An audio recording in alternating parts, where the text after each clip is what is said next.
Hello guys नमस्कार। आइए जानते हैं फ्यूचर इंडेफिनिट टेंस का अनुवाद बनाने का नियम। फ्यूचर इंडेफिनिट टेंस का अनुवाद बनाने का नियम गाइज, सबसे पहले हम यदि फ्यूचर इंडेफिनिट टेंस का वाक्य आ जाता है तो उसका हम रूल और नियम नहीं जानते हैं, तो उसका हम पहचान नहीं कर पाते हैं कि ये किस टेंस का है।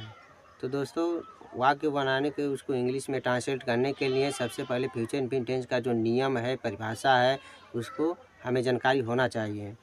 गाइज देखिए, फ्यूचर इंडेफिनिट टेंस का परिभाषा, इस टेंस में भविष्य में काम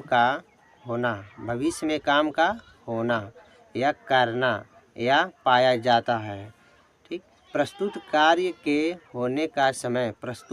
का होने का समय निश्चित होता है, यानी प्रस्तुत कार्य का होना एक निश्चित होता है। ठीक, ये हो गया, ये तो हो गया परिभाषा। ठीक, ये परिभाषा ये भविष्य के बारे में बताता है। फ्यूचर इंडेफिनिट टेंस यानी फ्यूचर का मतलब होता है भविष्य, इंडेफिनिट टेंस यानी फ्यूचर इंडेफिनिट टेंस हो गया।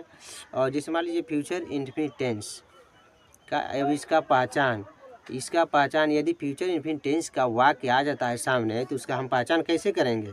ठीक, तो इसका पहचान जैसे जिन वाक्यों के अंत में गा गे गी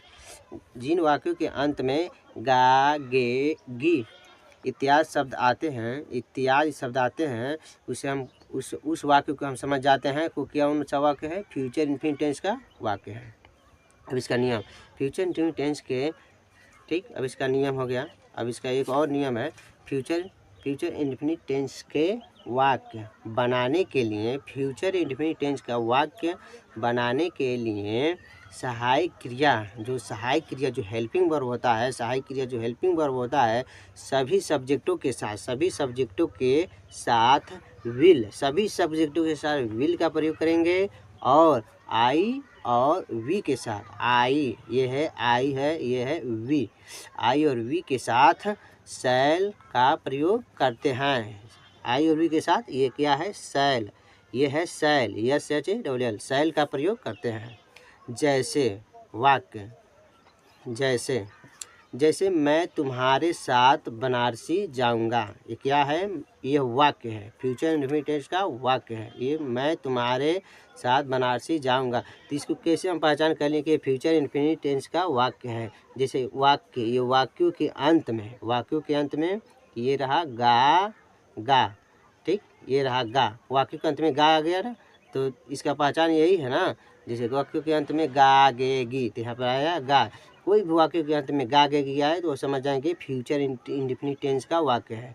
ठीक, तो ये गा गया तो ये फ्यूचर इंडेफिनिट टेंस का। इसका अनुवाद बनाने के लिए जो यहाँ पर नियम है, जैसे मान लीजिए सभी सब्जेक्टों के साथ विल और आई और वी के साथ शैल का प्रयोग करते हैं। जैसे मान लीजिए यहाँ पर वाक्य है, मैं तुम्हारे साथ बनारसी जाऊँगा, आई।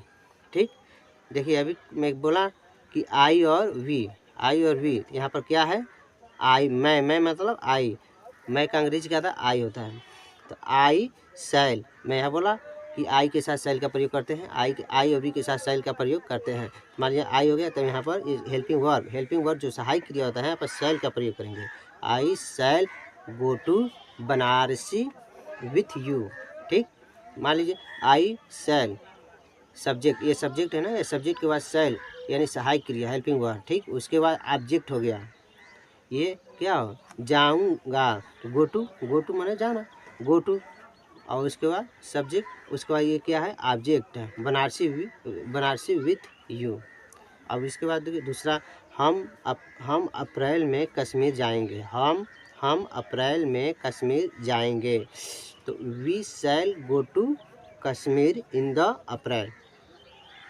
तो दोस्तों, जैसे कि यहाँ पर जो नियम है आई और वी के साथ, बोले ना, आई और वी के साथ केवल शैल का प्रयोग होगा, बाकी सभी सब्जेक्टों के साथ विल का प्रयोग होगा। देखिए यहाँ पर आ गया हम मतलब हम का अंग्रेजी होता है वी मतलब हम, तो यहाँ पर वी का अंग्रेजी वी के साथ जो सहायक क्रिया है शैल का प्रयोग होगा। यहाँ पर लिखा ना आई और वी के साथ शैल, तो वी के साथ शैल का प्रयोग, तो यहाँ मान लीजिए we shall go to go to Kashmir in the April. तो पहले आ गया, ये हो गया सब्जेक्ट, उसके बाद हेल्पिंग वर्ब सेल, उसके बाद ऑब्जेक्ट गो टू, और उसके बाद कश्मीर इन द अप्रैल। फिर लास्ट वाक्य है, वह अगले हफ्ते घर जाएगी। यानी क्या कहे, ये लेडीज़ का वाक्य प्रदर्शित कर रहा है। जैसे ये लेडीज़ का वाक्य प्रदर्शित कर रहा है, जैसे वह अगले हफ्ते घर जाएगी। क्या जाएगी? लेडीज़ से जाएगी ना, तो लेडीज़ से जाएगी।